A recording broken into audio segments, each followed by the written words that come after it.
Hey everyone, here is your week 5 to-do list. So last week I mentioned that you are going to be working on this one pager and an annotated timeline. So if you pull up the instructions, it says you're going to create the annotated timeline, see the examples and resources under week 4 and 5 on Canvas, and then after constructing the timeline, you'll create a one-pager that summarizes the impact of eSTEM education on learning. So you'll submit both the timeline and the one-pager, and this assignment will be graded using a rubric, which I will attach to the assignment.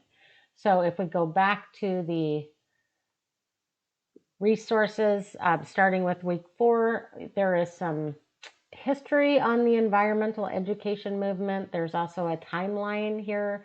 So if you take a look at this, you'll see that it will give you quite a bit of information on the history. So you can definitely use this as a resource and incorporate some of this information in your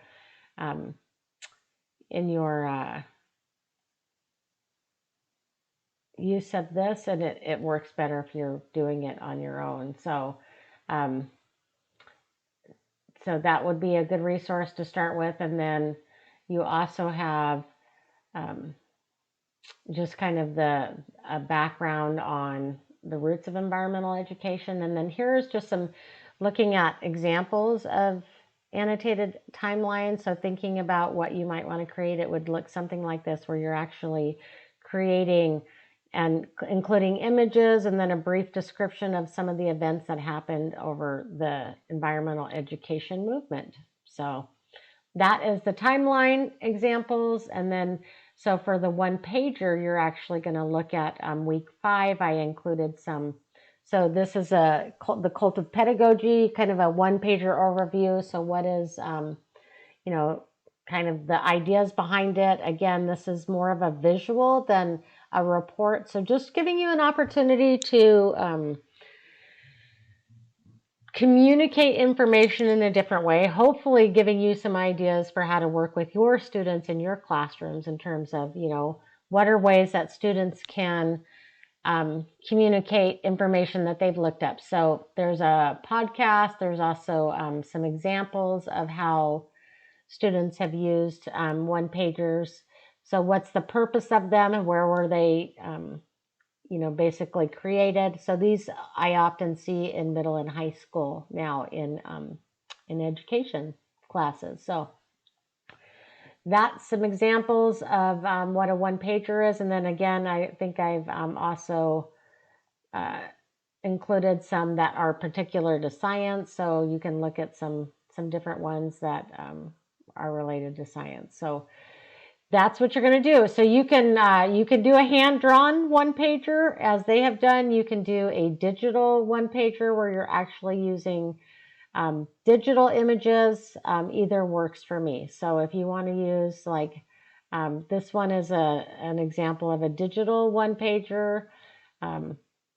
So thinking about just how you're going to format that. So using there's a couple of resources that you might consider using for this one-pager. So just doing a slide using Google Slides or PowerPoint for your actual template is fine.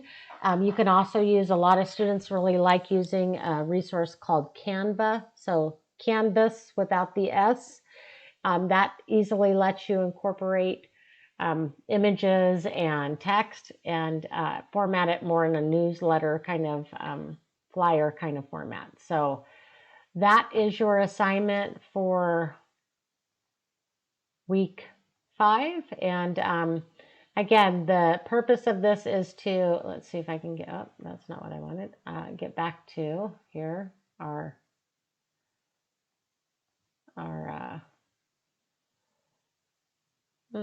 I must have somehow closed out of our, oh, there we go.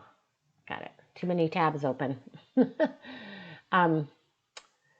In addition to the one pager and the annotated timeline that you're going to do for week 5, I want you to continue to look at the PLT resources. I'm going to pull up the actual week 5 to-do list now so you can follow along. So start out, so I did post there's some environmental justice resources that I want you to take a look at this week. Those are the ones that are under the read, watch, and listen. So that is going to be important for your actual discussion week 6. So take a look at those. Here's the assignment that you're going to turn in. That's the one pager in the annotated timeline. So a question that comes up with the annotated timeline and the one pager is, do you need to cite your resources? And this will be how I know if you're actually watching my recordings each week is yes, you do need to cite your resources. So you can do a separate slide for that. You can do a separate document for that and just include it with your timeline and your one pager. So they need to be APA formatted, and you do need to cite any resources, including the ones on our Canvas site.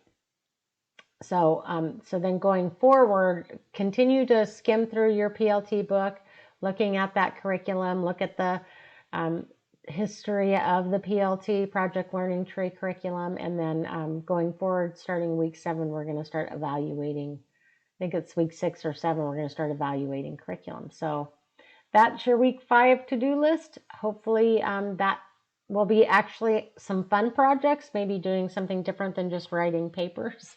And I look forward to seeing how creative and visually appealing you can make your one-pagers.